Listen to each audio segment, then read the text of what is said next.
In this video, I'm going to talk about multiple item listings. What are multiple item listings?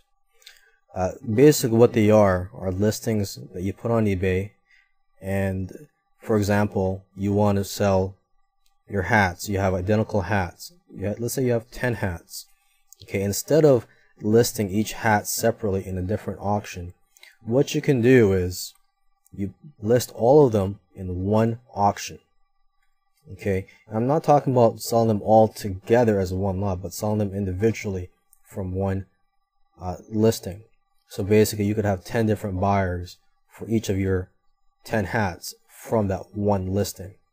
And the benefit of doing this listing is that you'll save money in terms of listing fees. You won't have to pay for the other listings.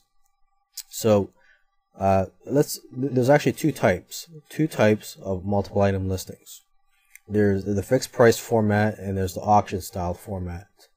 Okay, the fixed price format is the most popular when listing multiple items. It's what most people use. It's what I use. I have never used an auction style format when listing multiple items, and I guess it all depends on your situation, but most of the time you'll find that the fixed price format is the way to go when listing multiple items.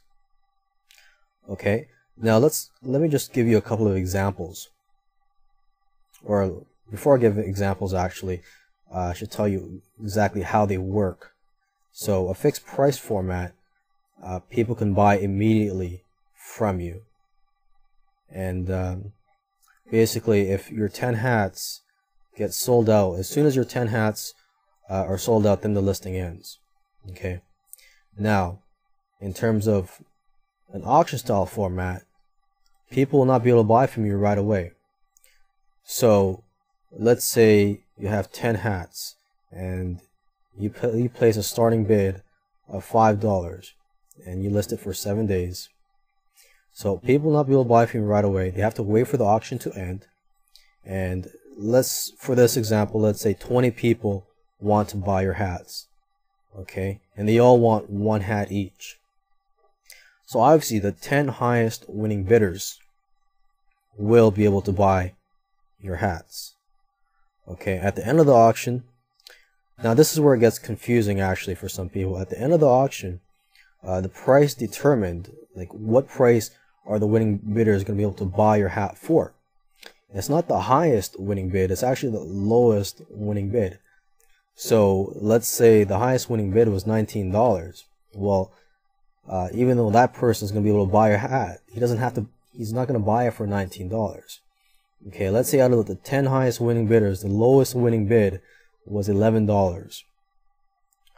Okay, $11 will be the price that people will be able to buy your hat for. So each of the 10 highest winning bidders will be able to buy your hat for $11.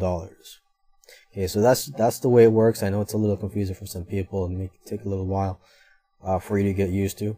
If you're ever confused about this topic, just go to the help pages of eBay and just type in multiple items or multiple item listings. Now let's take a look at an example. Okay, so looking at this page, which is a page I've been using throughout this video series for antiques, the first listing is actually a fixed price listing for multiple items. So let's just click on this just to get an idea of what it looks like. Okay, so what's being sold here are baseball packs from an estate sale.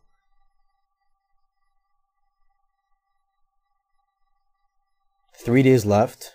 Okay, there's 9 available packs left. 62 have been sold. And you can see the history here by clicking on this link. The buy now price is $14.95. And if you want to buy now, you just click on the buy it now button.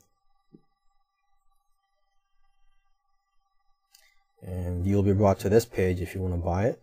And you could also enter the amount or the number of items or number of baseball packs you want to buy. Okay, so I'm just going to go back.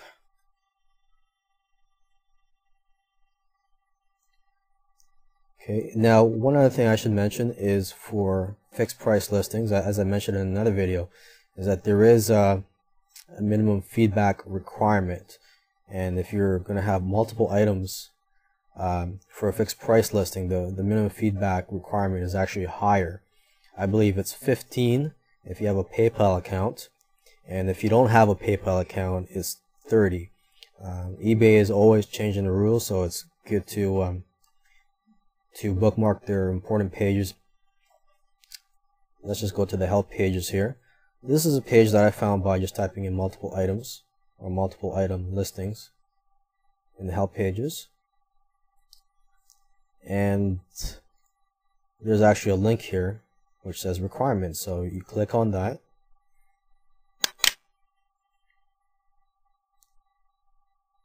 And yes, it does say that you need a minimum feedback score of 15. And there's also some other requirements. And you could also bypass it by actually verifying yourself, I believe. I went through this in the video where I explained the fixed price listings. Okay, and if you don't have a PayPal account, the minimum feedback score required is 30. So it is mentioned here. And you have to be registered on eBay for at least 14 days.